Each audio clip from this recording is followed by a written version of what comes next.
بسم اللہ الرحمن الرحیم۔ السلام علیکم۔ خواب میں آٹا دیکھنے کی مختلف تعبیریں۔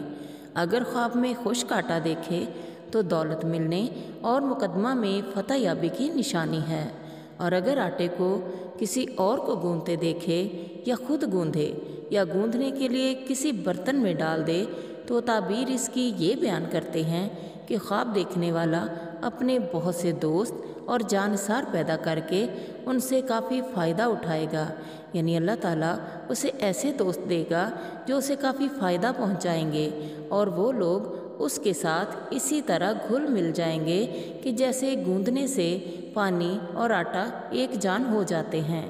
گندم کا آٹا دیکھنا رزق میں فراخی کی دلیل ہے، اور جوار اور مکئی دیکھنا رزق میں تنگی کے مترادف ہے۔ معاش، چنے اور مسور اور چاول کا آٹا دیکھنے والا صاحب قسمت اور صاحب اقبال تصور کیا جاتا ہے۔ سبحان اللہ۔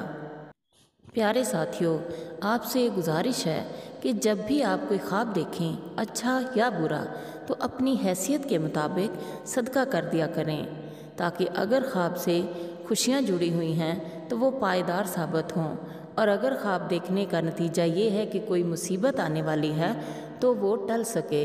اللہ ہمیں اس سے نجات دے۔ اللہ تعالیٰ آپ کا حامی و ناصر ہو۔ اللہ حافظ۔